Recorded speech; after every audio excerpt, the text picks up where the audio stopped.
আল্লাহর পয়গম্বর পেরেশান। ও আমার সাহাবীরা, 68টা লাশ হয়েছে, আর 2টা লাশ কোথায়? যাও পাহাড়ের অলিতে গলিতে গিয়া তালাশ করো 2টা লাশ কোথায় আছে। সমস্ত সাহাবায়ে কেরাম লাশ তালাশের জন্য বের হয়ে গেলেন। গিয়া দেখেন কোথাও কোথাও লাশ পাওয়া যায় না। একটা লাশ পাওয়া যায়, যেই লাশের মধ্যে কান নাই, কান কাটা, যেই লাশের মধ্যে জিব্বা নাই, জিব্বা কাটা। যেই লাশটা পাওয়া যায়, যেই লাশটার ভিতরে দেখা যায় পেট কাটা, কলিজা বাহিরের মধ্যে পড়ে আছে, হাত কাটা, পা কাটা, অঙ্গ প্রত্যঙ্গ এরকম ভাবে আলাদা আলাদা পড়ে আছে। সাহাবায়ে কেরাম চিনতে পারলেন না কার লাশটা হতে পারে। একজন সাহাবী দৌড়ে আইসা বললেন, ইয়া রাসূলুল্লাহ, ইয়া হাবিবাল্লাহ, ওগো নবীজি, একটা লাশের সন্ধান পাওয়া গেছে, যেই লাশ চেহারা আমরা চিনতে পারি না। আল্লাহর পয়গম্বর ভারাক্রান্ত হৃদয় নিয়া অসুস্থ হালতে আহত অবস্থায় চলে গেলেন। গিয়া আল্লাহর পয়গম্বর চিনতে পারলেন তিনি আর কেউ নয়, তিনি হলেন নবীজির চাচা হযরতে হামজা রাদিয়াল্লাহু তাআলা আনহু। যে হামজা ইসলামের জন্য এই পরিমাণ নিবেদিত ছিলেন, ওই হামজাকে ওয়াহশী নামক ব্যক্তিটা টুকরা টুকরা করে এরকম ভাবে ফালায় রাখছে। আবু জেহেলের স্ত্রী কলিজা বের কইরা চিবায়া চিবায়া হযরতে হামজাকে এরকম ভাবে দৃশ্য করেছে। আল্লাহর পয়গম্বর আহত অবস্থায় সহ্য করতে পারলেন না। এরপর নবীজি নিজের মনটাকে দৃঢ় রাখলেন, নিজের মনটাকে স্থির রাখলেন, আর বললেন, আরেকটা লাশ কোথায়? এই লাশটাকে একত্রিত করো, আরেকটা লাশের সন্ধান বের করো। ইতিমধ্যে দেখা যায় একজন মহিলা ভারাক্রান্ত হৃদয় নিয়ে নবীজির দরবারে আয়েশা বলতেছে, ইয়া রাসূলুল্লাহ, ইয়া হাবিবাল্লাহ, আমার স্বামী যুদ্ধের ময়দানে আসছিল, যদি আহত থাকে ভালো কথা, যদি নিহত হয়ে যায় শহীদদেরকে তো গোসল না দিয়ে দাফন করা হয়, কিন্তু আমার স্বামীকে গোসল না দিয়ে আপনি দাফন করবেন না, কারণ গত রাত্রিতে আমাদের বিবাহ ছিল, আমরা বাসর করেছি, অতএব আমার স্বামী নাপাক, নাপাক অবস্থায় তাকে দাফন করবেন না, গোসল করাইবেন। এমন সংবাদ যখন মহিলা দিল, আল্লাহর পয়গম্বর আকাশের দিকে তাকাইলেন। তাকানোর সঙ্গে সঙ্গে আমার আল্লাহ তাআলা ফেরেশতাদের সরদার হযরতে জিবরাইল আলাইহিস সালাতু ওয়াস সালামকে পাঠায়া দিলেন। জিবরাইল আইসা বললেন, ইয়া রাসূলুল্লাহ, ওই মহিলা যেই সাহাবীর সংবাদ দিয়েছে, ওই লাশ আমার আল্লাহ তাআলা 7 আসমানের উপরে উঠাইয়া জান্নাতের হাউজে কাউসারের পানি দিয়ে তাকে গোসল করাইয়া দিয়েছে। আল্লাহু আকবার। ইয়া রাসূলুল্লাহ, ইয়া হাবিবাল্লাহ, আপনার সাহাবী বিবির মায়া ছেড়ে দিয়া, নতুন বাসর ঘরের মায়া ছেড়ে দিয়া, দুনিয়ার সব কিছুর মায়া ছেড়ে দিয়া আপনার মহব্বতে এসেছে। আমার আল্লাহ তার উপরে খুশি হইয়া আল্লাহ তাআলা দুনিয়ার মানুষের দ্বারা তার গোসলের ব্যবস্থা করেন না, ফেরেশতাদের সরদার সমস্ত ফেরেশতাদেরকে দিয়া আমার আল্লাহ তাআলা 7 আসমানের উপরে তার গোসলের ব্যবস্থা করেছে। ওগো নবীজি, পাহাড়ের পাদদেশে গিয়া দেখেন আপনার সাহাবী হযরতে হামজার লাশ পড়ে আছে গোসল করা অবস্থায়। সুবহানাল্লাহ। আজ মুসলমানের দেশ, 92% মুসলমানের দেশে, যেই দেশের নবীর প্রেমিকরা রয়েছে, যেই দেশে নবীকে জীবনের চাইতে বেশি মহব্বত করে ভালোবাসে, ওই দেশের মধ্যে নবীর বিরুদ্ধে কথা বলে, নবীকে মানে না, কিন্তু সেটার পক্ষে কথা বলনেওয়ালা হাজার মানুষ পাওয়া যায়, কিন্তু যেখানে গিয়া কথা বলার দরকার সেখানের মধ্যে সমর্থক পাওয়া যায় না। বলে সমর্থক পাওয়া যায় না, সেই কথাটা কেমনে বললেন? 2 মিনিটে বোঝানোর দরকার, আমাদেরকেও আপনাদেরকে সতর্ক করা দরকার। দেখবেন বাংলাদেশের সবচাইতে উন্নত মানের এবং সবচাইতে যেখানে কথাগুলো গ্রহণযোগ্য হয় পার্লামেন্ট, যেখানের মধ্যে 300 আসনের লোক এখানে আদিষ্ঠিত হয়েছে, উভয় পক্ষের লোক সেখানে গিয়েছে। আমার যতটুকু ধারণা হয়তো 2 থেকে 5 জন বা 10 জন হবে হিন্দু সম্প্রদায়, বাকি যারা আছে মনে করেন 290 জনই কি কথা কই না, 290 জনই মুসলমান। ধরে নিলাম 10 জন বা 15 জন হিন্দু হবে, বাকি সবাই কি মুসলমান। কিন্তু মুসলমান এই পার্লামেন্টে থাকার পরে এক আল্লাহর বান্দা আলেম দাঁড়ায়া গত কয়েকদিন আগে যখন দাঁড়ায়া বলল, আমার নবী শেষ নবী, আমার নবীর পরে আর কোনো নবী নাই, এটা আমরা স্বীকৃতি চাই বাংলার জমিনে। তখন সময় তুমি মুসলমানের জবান কোথায় ছিল? তুমি মুসলমানের হাত কোথায় ছিল? তোমার টেন্ডারের জন্য বিল্ডিং পেয়েছো, টেন্ডারের জন্য রাস্তা পেয়েছো, তারপরে তুমি সমর্থন দিলা, আর নবী প্রেমিকদের পক্ষে সমর্থন দেওয়ার জন্য তোমার হাতটা নড়ে নাই। জেনে রাখবা ওই হাত আল্লাহর দরবারে জবাব না দেওয়া পর্যন্ত ওই হাত আল্লাহর কাছ থেকে বাঁচতে পারবে না। দুঃখ লাগে 92% মুসলমানের দেশে। এতদিন তো আমার জন্মের পরে আমি শুনি নাই পার্লামেন্টে এমন শব্দকে উচ্চারণ করতে। কারণ মুসলমানের দেশে বিভিন্ন দেশ আছে যেই দেশের মধ্যে কাদিয়ানীদেরকে অমুসলিম স্বীকৃতি দেওয়া হয়েছে। হ্যাঁ, তারা তাদের ধর্ম নিয়ে পালন করো, কোনো অসুবিধা নাই, বিভিন্ন ধর্ম নিয়ে সে পালন করো, কোনো অসুবিধা নাই, কিন্তু মুসলমান দাবি করবে আমার নবীরে শেষ নবী মানবে না। আমরা বলি ওয়া খাতামান নাবিয়্যিন, মুখে বলি, অন্তর দিয়ে সেটাকে আমরা মেনে নেই না। তাহলে তো আমি আল্লাহর আয়াতকে অস্বীকার করলাম। যে আল্লাহর আয়াতকে অস্বীকার করলো সে কোনোদিন মুসলমান থাকতে পারে না। আচ্ছা, মুসলমান থাকতে পারে না ব্যক্তিকে যদি আমার দুনিয়া সামান্য হাসিলের জন্য তার সমর্থন দেই, আল্লাহ কি বুঝেন না আমার অন্তরের খবর? দুনিয়ার কেউ না বুঝলেও আমার মক্করবাজি কি আল্লাহ বুঝেন না? আল্লাহ বুঝেন। দুনিয়ার ক্ষমতা একদিন আছে, একদিন থাকবে না। আল্লাহর ক্ষমতা ছিল, আল্লাহর ক্ষমতা আছে, আল্লাহর ক্ষমতা থাকবে। আল্লাহ বলেন আমি আল্লাহর ক্ষমতা দিয়া একদিন হাসরের ময়দানে তোমাদেরকে দাঁড় করাইয়া দিব। শুরুতেই যে আয়াত পড়ছিলাম, সমস্ত উম্মতদেরকে আল্লাহ হাসরের ময়দানে জিজ্ঞাসা করবেন তোমাদের কাছে আমার কথা, দ্বীনের কথা, নবীর কথা, ইসলামের কথা আসছিল কিনা? উম্মতরা যদি অস্বীকার করতে চায় যে আল্লাহ আমাদের কাছে তো কোরআনের কথা আসে নাই, দ্বীনের কথা আসে নাই, ইসলামের কথা আসে নাই, আল্লাহ আমরা তো এরকমভাবে অবুঝ হয়ে গিয়েছি, আমাদের কাছে দ্বীনের পয়গাম আসে নাই। কিন্তু পরের আয়াতের অংশে আল্লাহ বলেন নবীদেরকে তখন প্রশ্ন করব, ওয়ালা নাসআলান্নাল মুরসালিন, ও আম্বিয়া কেরাম বলো তোমরা কি তোমাদের উম্মতের দায়িত্ব পালন করছিলা কিনা? উম্মতের দায়িত্ব পালন করিয়া আমার পয়গাম্বর বিদায় হজ্জের ভাষণে লক্ষাধিক সাহাবায়ে কেরামের সামনে বলেছিলেন, ও আমার সাহাবীরা, আমারে না আল্লাহ দ্বীন দিয়া পাঠাইছিলেন, আমারে না আল্লাহ কোরআন দিয়া পাঠাইছিলেন, আল্লাহ কিনা পূর্ণাঙ্গ ইসলাম দিয়ে আমাকে পাঠাইছিলেন, আমি কি আমার দায়িত্ব পূর্ণাঙ্গভাবে তোমাদের কাছে পৌঁছে দিয়েছি? ঐক্যবদ্ধ 100 লক্ষ সাহাবায়ে কেরাম একসঙ্গে বলেছিলেন, ওগো নবীজি, ওগো হাবিব মুহাম্মদুর রাসূলুল্লাহ, আপনি আপনার পূর্ণাঙ্গ দায়িত্ব পালন করেছেন। সমস্ত সাহাবায়ে কেরাম সাক্ষী দেওয়ার পরে নবীজি ভাবলেন এরকমভাবে যদিও এখন সাক্ষী দিয়েছে, উম্মতে মুহাম্মদী এক সময় আসবে দুনিয়ার লোভে পড়ে, দুনিয়ার পাদে পড়ে হয়তো ভুলে যাইতে পারে, যেমন প্রমাণ হয়ে গেল এখন ভুলে গিয়েছো, আরো সময় আসবে কিয়ামতের আগে ভুলে যাইতে পারো, তখন আল্লাহর হাবিব শাহাদত আঙ্গুল, এই আঙ্গুলটা কি? শাহাদত আঙ্গুল। কি আঙ্গুল? সাক্ষী দিবে ওই আঙ্গুল দিয়া। আল্লাহর হাবিব লক্ষাধিক সাহাবায়ে কেরামের সামনে বলেছিলেন আল্লাহুম্মা শাহাদ, হে আল্লাহ আপনি সাক্ষী থাকুন। আল্লাহর হাবিব সাহাবায়ে কেরামদেরকে তো সাক্ষী মানলেন, সাথে সাথে কারে সাক্ষী বানাইছেন? আরো জোরে বলেন, আরো জোরে বলেন না, জবান দিয়ে আল্লাহর নাম কইলে অসুবিধা আসেনি? আল্লাহর নবী বলছেন আল্লাহুম্মা শাহাদ, হে আল্লাহ আপনি সাক্ষী থাকুন। আমার নবীজি আল্লাহকে সাক্ষী বানাইলেন, শুধু একবার নয়, দ্বিতীয়বার বললেন আল্লাহুম্মা শাহাদ, হে আল্লাহ আপনি সাক্ষী থাকুন। 3 নম্বরে বললেন আল্লাহুম্মা শাহাদ, হে আল্লাহ আপনি সাক্ষী থাকুন। 3 বার বইলা আজকে নবীজি দুনিয়াতে নাই, কিন্তু নবীজির কথা হাদিসের মধ্যে আছে, নবীজির কথা কোরআনের মধ্যে আছে। আজকে যদি কেউ অস্বীকার করতে চায়, আজকে যদি কেউ বলে নবীর দাওয়াত আমার কাছে আসে নাই, আমি যে শেষ নবী সেই কথাটা আমি মানুষের কাছে পৌঁছে দেয় নাই, তাহলে আমি মিথ্যাবাদী হয়ে যাব। আল্লাহর কথা সত্য হয়ে যাবে, নবীর কথা সত্য হয়ে যাবে। আজকে যদি নবীর কথা সত্য হয়ে থাকে, পার্লামেন্টে কেন নবীর পক্ষে তুমি কথা বললা না? পার্লামেন্টে তোমার শক্তি থাকার পরে নবীর পক্ষে কেন সমর্থন দিলা না? জেনে রাখো হাসরের ময়দানে তোমাকে জবাব দিতেই হবে, জবাব দিতেই হবে। না দেওয়া পর্যন্ত কেউ আল্লাহর দরবার থেকে বাঁচতে পারবে না। যেই কথাটা বলতেছিলাম, ওই জালেম নবীর বিরোধিতায় চলে গেল, আল্লাহ সহ্য করলেন না, আল্লাহ আয়াত নাজিল করে জানায় দিলেন।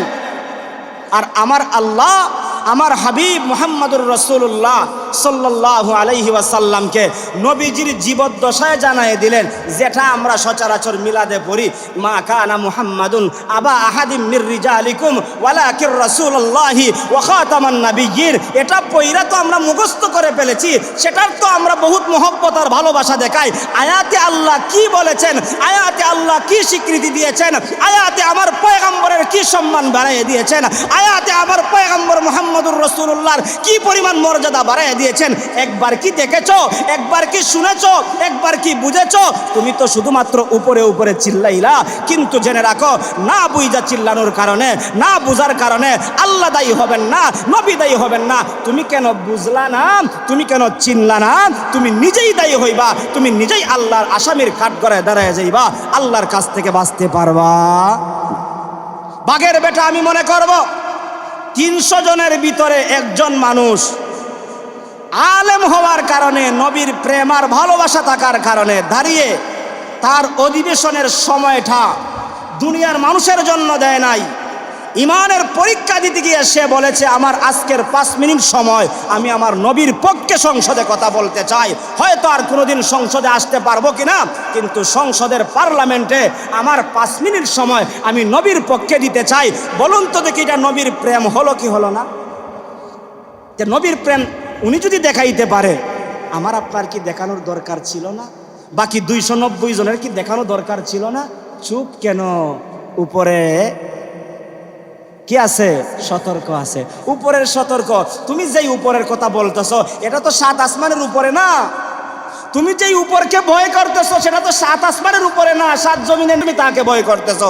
আর 7 আসমানের উপর থেকে আমার আল্লাহ যখন দেখতেছেন, ইন্না রব্বাকা লাবিল মিরসাদ, আল্লাহ ওক পেতে তাকায় আছেন। ও আমার বান্দা বান্দিরা, কি করতেছো না করতেছো আমি আল্লাহ সব কিছু দেখি। আমার আল্লাহর দেখার ক্ষমতা আছে না নাই?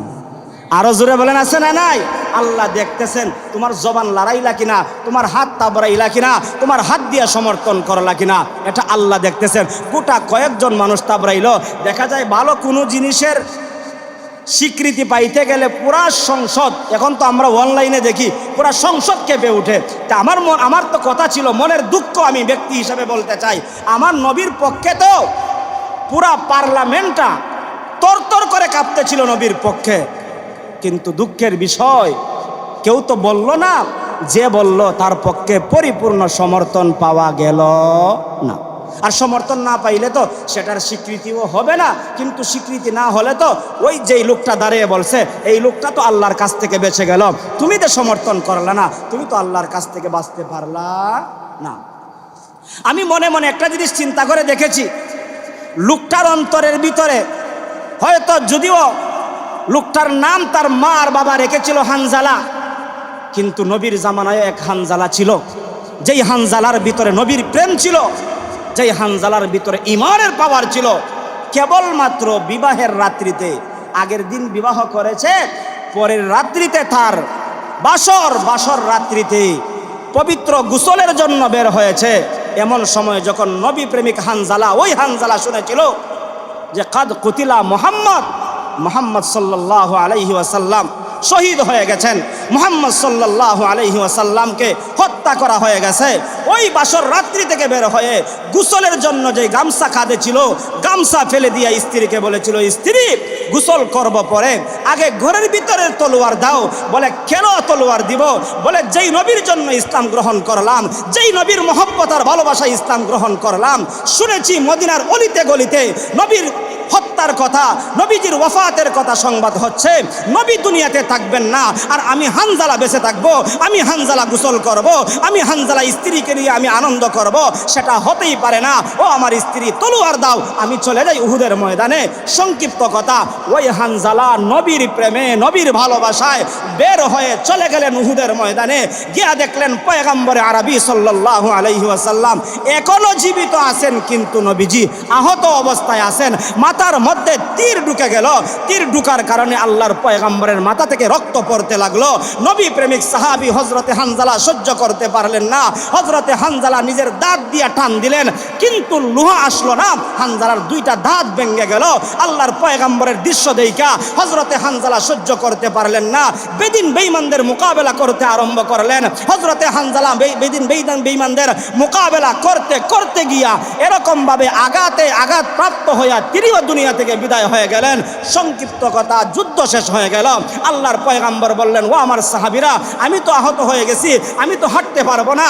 তোমরা যারা জীবিত আছো, তোমরা যারা সুস্থ আছো, যারা শহীদ হয়ে গেছে, সমস্ত শহীদদের লাশ একত্রিত করো। গত রাত্রিতে আমি মুহাম্মদুর রাসূলুল্লাহ স্বপ্নে দেখেছি যে 70টা উট কুরবান হয়েছে, তার মানে আমার 70 জন সাহাবী শহীদ হবে এই যুদ্ধের ময়দানে। সমস্ত সাহাবীদের লাশ একত্রিত করো। সমস্ত সাহাবীদের লাশ একত্রিত করা হলো। গণনা করলেন আল্লাহর পয়গম্বর, দেখলেন 68টা লাশ হয়েছে, 2টা লাশ এখনো পাওয়া যাচ্ছে না। আল্লাহর পয়গম্বর পেরেশান, ও আমার সাহাবীরা, 68টা লাশ হয়েছে, আর 2টা লাশ কোথায়? যাও পাহাড়ের অলিতে গলিতে গিয়া তালাশ করো, 2টা লাশ কোথায় আছে। সমস্ত সাহাবায়ে কেরাম লাশ তালাশের জন্য বের হয়ে গেলেন। গিয়া দেখেন কোথাও কোথাও লাশ পাওয়া যায় না। একটা লাশ পাওয়া যায়, যেই লাশের মধ্যে কান নাই, কান কাটা। যেই লাশের মধ্যে জিব্বা নাই, জিব্বা কাটা। যেই লাশটা পাওয়া যায়, যেই লাশটার ভিতরে দেখা যায় পেট কাটা, কলিজা বাহিরের মধ্যে পড়ে আছে, হাত কাটা, পা কাটা, অঙ্গ প্রত্যঙ্গ এরকম ভাবে আলাদা আলাদা পড়ে আছে। সাহাবায়ে কেরাম চিনতে পারলেন না কার লাশটা হতে পারে। একজন সাহাবী দৌড়ে আইসা বললেন, ইয়া রাসূলুল্লাহ, ইয়া হাবিবাল্লাহ, ওগো নবীজি, একটা লাশের সন্ধান পাওয়া গেছে, যেই লাশ চেহারা আমরা চিনতে পারি না। আল্লাহর পয়গম্বর ভারাক্রান্ত হৃদয় নিয়ে অসুস্থ হালতে আহত অবস্থায় চলে গেলেন। গিয়া আল্লাহর পয়গম্বর চিনতে পারলেন তিনি আর কেউ নয়, তিনি হলেন নবীজির চাচা হযরতে হামজা রাদিয়াল্লাহু তাআলা আনহু। যে হামজা ইসলামের জন্য এই পরিমাণ নিবেদিত ছিলেন, ওই হামজাকে ওয়াহশী নামক ব্যক্তিটা টুকরা টুকরা করে এরকম ভাবে পালায় রাখছে। আবু জেহেলের স্ত্রী কলিজা বের কইরা চিবায়া চিবায়া হযরতে হামজাকে এরকম ভাবে দৃশ্য করেছে। আল্লাহর পয়গম্বর আহত অবস্থায় সহ্য করতে পারলেন না। এরপর নবীজি নিজের মনটাকে দৃঢ় রাখলেন, নিজের মনটাকে স্থির রাখলেন, আর বললেন, আরেকটা লাশ কোথায়? এই লাশটাকে একত্রিত করো, আরেকটা লাশের সন্ধান বের করো। ইতিমধ্যে দেখা যায় একজন মহিলা ভারাক্রান্ত হৃদয় নিয়ে নবীজির দরবারে আয়েশা বলতেছে, ইয়া রাসূলুল্লাহ, ইয়া হাবিবাল্লাহ, আমার স্বামী যুদ্ধের ময়দানে আসছিল, যদি আহত থাকে ভালো কথা, যদি নিহত হয়ে যায় শহীদদেরকে তো গোসল না দিয়ে দাফন করা হয়, কিন্তু আমার স্বামীকে গোসল না দিয়ে আপনি দাফন করবেন না, কারণ গত রাত্রিতে আমাদের বিবাহ ছিল, আমরা বাসর করেছি, অতএব আমার স্বামী নাপাক, নাপাক অবস্থায় তাকে দাফন করবেন না, গোসল করাইবেন। এমন সংবাদ যখন মহিলা দিল, আল্লাহর পয়গম্বর আকাশের দিকে তাকাইলেন। তাকানোর সঙ্গে সঙ্গে আমার আল্লাহ তাআলা ফেরেশতাদের সরদার হযরতে জিবরাইল আলাইহিস সালাতু ওয়াস সালামকে পাঠায়া দিলেন। জিবরাইল আইসা বললেন, ইয়া রাসূলুল্লাহ, ওই মহিলা যেই সাহাবীর সংবাদ দিয়েছে, ওই লাশ আমার আল্লাহ তাআলা 7 আসমানের উপরে উঠাইয়া জান্নাতের হাউজে কাউসারের পানি দিয়ে তাকে গোসল করাইয়া দিয়েছে। আল্লাহু আকবার। ইয়া রাসূলুল্লাহ, ইয়া হাবিবাল্লাহ, আপনার সাহাবী বিবির মায়া ছেড়ে দিয়া, নতুন বাসর ঘরের মায়া ছেড়ে দিয়া, দুনিয়ার সব কিছুর মায়া ছেড়ে দিয়া আপনার মহব্বতে এসেছে। আমার আল্লাহ তার উপরে খুশি হইয়া আল্লাহ তাআলা দুনিয়ার মানুষের দ্বারা তার গোসলের ব্যবস্থা করেন না, ফেরেশতাদের সরদার সমস্ত ফেরেশতাদেরকে দিয়া আমার আল্লাহ তাআলা 7 আসমানের উপরে তার গোসলের ব্যবস্থা করেছে। ওগো নবীজি, পাহাড়ের পাদদেশে গিয়া দেখেন আপনার সাহাবী হযরতে হানজালার লাশ পড়ে আছে গোসল করা অবস্থায়। সুবহানাল্লাহ। সাহাবায়ে কেরাম গেলেন, গিয়া দেখেন ওই হানজালার লাশটা পড়ে আছে, চুল দিয়া টপ টপ করে পানি পড়তেছে। গোসল করলে দেখবেন মানুষের দাড়ি দিয়া, মানুষের চুল দিয়া পানি পড়েনি না, পড়ে না? এজন্য ওই কথাটা বলতে চাই, ওই কথাটা বুঝাইতে চাই, হানজালা যদি নবীর প্রেম দেখাইতে পারে, আজকে হানজালার উত্তরসূরি যদি আছে, তাদেরও তো নবীর প্রেম দেখানো দরকার ছিল। হযরতে হামজা যেরকম ভাবে নবীর প্রেম দেখাইছে, আমাদের অন্তরেও তো সেমন প্রেম থাকার দরকার ছিল। প্রেম তো দেখাইতে পারলাম না, কিন্তু পার্লামেন্টে আমার শক্তি থাকা সত্ত্বে আমার জবান খুললাম না। জেনে রাখো, জবানের মালিক আমার আল্লাহ, এই জবানের হিসাব একদিন আল্লাহর দরবারে না দেওয়া পর্যন্ত আল্লাহর কাছ থেকে বাঁচতে পারবে না, ঠিক কিনা? জেনে রাখবা, আল্লাহর হাবিবের হাদিস এসেছে, অন্যায়ের প্রতিবাদ হাত দিয়া করতে পারলে হাত দিয়া করবা, জবান দিয়া করতে পারলে জবান দিয়া করবা, কমপক্ষে এটাও যদি তোমার শক্তি না থাকে অন্তর দিয়া ঘৃণা করবা। মান রাআ মিনকুম মুনকারান ফালইগাইয়িরহু বিয়াদি ফাইল্লাম ইস্তাতি' ফাবিলিসানি ফাইল্লাম ইস্তাতি' ফাবিকলবি ওয়া যালিকা আদআফুল ঈমান। এমন ঈমানও যদি থাকে না, তাহলে তুমি নামে মুসলমান, আল্লাহর দরবারে তুমি মুসলমান হতে পারো না। এজন্য দোস্ত, যদিও বলবেন যে হুজুর জুমার আলোচনায় এটা কেন বলেন, আমার আপনার ইমানি দায়িত্ব বলা দরকার। আজকে আমরা কাদিয়ানীদেরকে ও মুসলিম তো স্বীকৃতি দিলামই না, তাদেরকে যদি সমর্থন করি তাহলেও আমি মুসলমান থাকতে পারবো না। বাংলার জমিনে কি হয় জানেন? চক্রান্ত, স্বার্থের জন্যে, ক্ষমতার জন্য আমরা স্বীকৃতি দেই না তাদেরকে ও মুসলিম। কারণ তাদের কাছ থেকে আমরা টাকা পাই, তাদের কাছ থেকে আমরা বড় বড় বান্ডিল পাই, সেজন্য আমরা তাদের বিরুদ্ধে কথা বলি না। দেখেন আজকে বাংলাদেশের যত বড় বড় কোম্পানি আছে সব কোম্পানি কাদিয়ানীদের, সব বড় বড় কোম্পানি কাদিয়ানীদের। আজকে কাদিয়ানীদের পণ্য ছাড়া আমাদের চলার কোনো সুযোগ নাই। এজন্য কি তাকে মানতে হবে? এজন্য কি তার অনুসরণ করতে হবে? যদি অনুসরণ করতেই হতো তাহলে নবী করিম সাল্লাল্লাহু আলাইহি ওয়াসাল্লাম তো 1450 বছর আগে, তারাও তো সংখ্যায় বেশি ছিল, আমার পয়গম্বর তো সংখ্যায় কম ছিলেন, তখন তো নবীজি মেনে নেন নাই। আমরা কেন মেনে নিব? কিন্তু আমরা মেনে নেই কেন? আমাদের ইমানের দুর্বলতা, আমাদের ইমানের দুর্বলতা।